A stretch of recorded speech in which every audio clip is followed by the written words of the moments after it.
Forget the massive towers reaching into the sky, while humans build upwards. Nature's true architects are working in silence all around us. Right beneath our noses, they're creating marvels so complex, even elite engineers cannot compete. We're about to uncover the brilliant work of creatures so small yet so skilled. They build structures that challenge gravity and logic itself with nothing but beaks and feathers. Ready to witness something extraordinary? Let's dive in. Number 15. Ba weavers.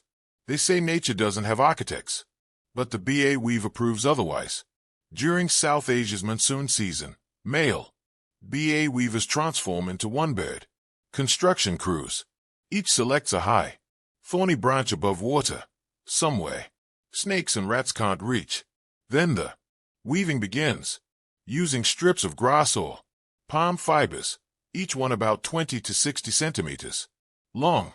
A single male threads over 3,000 loops to create a hanging structure, shaped like a sock.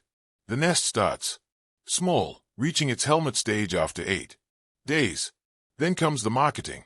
The male sings and flaps his wings, advertising his unfinished home. If a female inspects and approves, he finishes the long entrance tunnel. If not, he tears it down and starts from scratch. He'll do this up to 20 times in a season. Some nests hang in colonies of 20 to 60, all angled away from southwest monsoon winds, like miniature storm shelters. Myths. Once claimed Ba weavers glued fireflies to their nests for light, but researchers like Suhail Quad and T. Anthony Davis confirmed the real brilliance. Males add clay or dung for reinforcement. No fireflies, just function. Even more revealing, nests higher up on thinner branches are safer, more successful. Number 14. Montezuma, or a pendular nest. And just when you think birds couldn't get more dramatic, the Montezuma, or a pendula, steps in like a hanging opera house stitched into the trees of Central America. Each female Montezuma, or a pendula, weaves her own nest from vines and fibers, suspending it from thin, high branches where predators don't dare. These nests can hang as low as 2 feet or as long as 6 feet. Seriously, their pouch shape works like a windproof baby cradle with a deep chamber that shelters her eggs from storms and climbing threats. In one colony, you might see 30 of these hanging pods. In another, 172. But inside each one, it's a solo mission. The female lays 2 dark, speckled eggs, but usually only one chick survives. Nature is beautiful. It's also brutal. Now, here's where myth and science blend.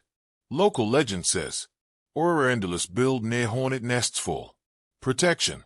Turns out that one's mostly true. Wasps chase off cowbirds and parasites, while the aurora's presence scares off bees that threaten the hornets. It's mutual protection, a natural alliance hidden in plain sight. And while females handle construction, the males, they don't just sit around. They swing upside down, flaring their yellow tails, releasing bubbling coals at 500 hertz like clockwork. Meredith Miles, a biologist who tracked these dances, called it time choreography. And it's all to win her over right under the nest she built. Number 13. Sociable weaver. Deep in the Kalahari, the sociable weaver stacks sticks like architects sketching blueprints with their beaks. But they are not just building for themselves, they're building for generations. Their nests, massive. This is a communal nest. We're talking structures that stretch over 10 feet wide, sometimes weighing nearly a ton. One nest can hold anyway from 10 to 500 birds, with 5 to 100 individual rooms tucked inside. Think of it as a giant haystack, only it's alive, buzzing, breathing, and balanced on a single tree or a telephone pole. The layout is genius. Tunnels up to 10 in long lead to chambers that stay cool during scorching days and warm during freezing nights. Inside, temperatures hold steady around 21 to 24 degrees Celsius, while Outside it can dip to near zero. Scientists actually recorded this, confirming that these nests are natural. Climate control units made of nothing but twigs and grass. But here's the wild part. These nests aren't temporary. They've lasted over 100 years in some cases. Passed down, rebuilt, protected. And they don't just serve sociable weavers, pygmy falcons, finches, vultures, tree skinks. They all find shelter here. Even snakes crawl through these holes hunting eggs only to be met with sharp stick fortresses guarding the tunnels. And the mythology. In the Kalahari, stories say these nests glow with life like sacred temples. And, in a way, they are architecture, survival, legacy. But if you think sticks and teamwork are impressive, wait until you hear about a bird that builds using its own spit. Number 12. Cave swiftlets. The cave swiftlet. A bird so committed to design, it uses saliva as cement. These tiny birds live in the pitch-black caves of Southeast Asia and the islands beyond. No grass, no twigs, no leaves, just vertical rock walls and one tool. Saliva thick enough to hold a nest in place like glue. They start by choosing a safe spot high on a cave ceiling. Then over 35 days, they build a small cup-shaped nest about 8 centimeters wide, layering strand after strand of hardened spit. Each structure weighs only 6 g, but can hold 2 eggs and 2 adult birds. That's efficiency and durability in pure biological form. Some of the largest cave systems like Jimang in Borneo hold thousands of these nests, clinging to the stone like white petals. And since the 14th century, humans have climbed up bamboo scaffolding to collect them for birds' nest soup. Once believed to grant youth, vitality, and power. 1. Myth claims red nests have stronger effects. But the truth, the red color, comes from guano acid, not magic. Still, there's a reason these nests became treasures. The swiftlet saliva contains rare glycoproteins and minerals, forming a natural bioadhesive that modern scientists are still trying to understand. But all that attention nearly wiped them out. Over-harvesting pushed them to the brink, especially in the Andaman Islands. Then came a turnaround. Caves protected from 2000 to 2008 saw swiftlet numbers jump by 39%. That's what happens when we stop taking and start listening. Now, speaking of ground-level design, there's another bird that builds its nest right into the forest floor. Number 11. The ovenbird. The ovenbird doesn't build in the sky, on cliffs, or inside caves. It builds right into the earth, quiet, hidden, and warm. And somehow this small ground-dwelling bird creates a structure that rivals any high-rise nest in strategy and design. In the dense forests of North America, the female ovenbird clears a patch of leaf litter and starts weaving using grass, twigs, animal hair, and thin bark. She builds a dome-shaped shelter that looks like a miniature Dutch oven, hence the name.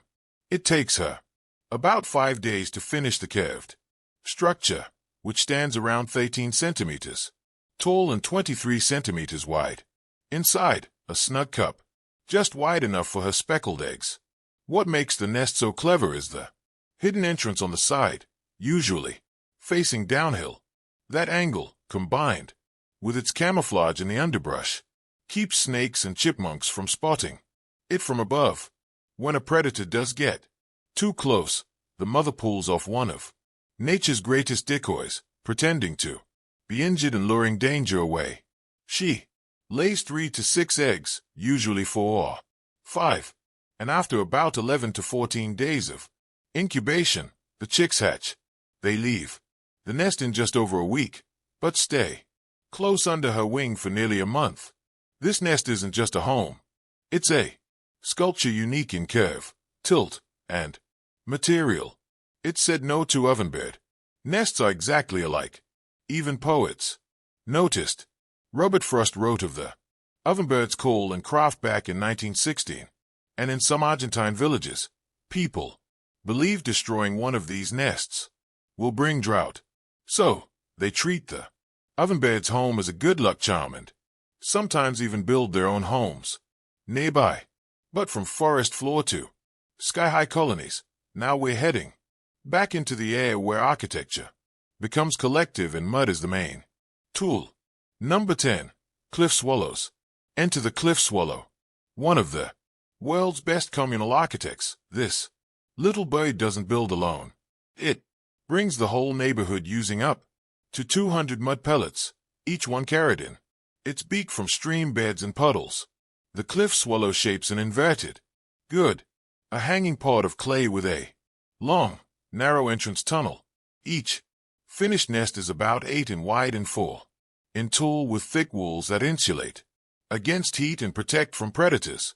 But the real marvel, these nests are never solo projects. Under bridges, cliffs, and overpasses, swallows create cities. Some colonies hold hundreds, sometimes even 6,000 nests packed side by side, and both male and female build, hatch, and defend their home like a two-by construction crew. Inside, they line the cup with feathers and grass, then lay 3 to 4 eggs, though sometimes 1 or even 6. Both parents share the duty of feeding chicks, which fledge after about 3 weeks. But not every swallow plays fair. Females have been known to sneak eggs into their neighbors' nests, a sneaky move called brood parasitism. Now, some folks used to think these nests were just fragile blobs of mud that would fall apart in the rain. Wrong. The design is deliberate, balanced, precise, and tested by time. A study even showed their center of gravity is so well placed it holds up like a mini fortress. Natural 3D printing pretty much. Now we're stepping into the swampy sanctuaries of the woodstock, giants that turn sticks into sky palaces. Number 9. Woodstock. Standing over 3 feet tall, the woodstock builds wide platform nests up to 5 feet across high in trees above the water. Both parents gather sticks and leaves in a rush, finishing construction in 2 to 3 days. They even line it with green leaves sealed by their own guano for extra strength. In colonies called rookeries, dozens of nests cluster together, safe above 3 to 5 feet of swamp water, deep enough to keep raccoons out. Each pair lays 2 to 5 eggs, and chicks hatch after about 30 days. They are tiny, only 57 g, but grow fast, under constant K for 50 to 60 days. Folklore once blurred the woodstock, with the white stork claiming both delivered babies. The truth, these birds deliver fish, not folklore, catching them by snapping their bills shut faster than a blink. Number 8. Penduline. Tits. The pendulum tit, just a few inches long, weaves a nest so intricate it's being compared to a trapdoor mansion, swinging from a tree. Using soft fibers, wool, and spider silk, the male builds a pear-shaped hanging pouch. But it's what's inside that stuns scientists. A decoy entrance leading nowhere, and the real one sealed behind a flap of spiderweb. It's built for trickery, safety, and warmth alone. Some species even build 2 chambers, one false, one real. The nest stands about 20 centimeters tall and holds up to 9 eggs. Larger, thicker nests keep eggs warmer, and studies show females choose males with the best designs. The entire build takes about a week, and once used, it's never reused. But birds often return to the same spot each year. Humans admired these nests so much they once used them as slippers and pouches. But next we meet a much brighter bird with legs in the water and its mind in the mud. Number 7.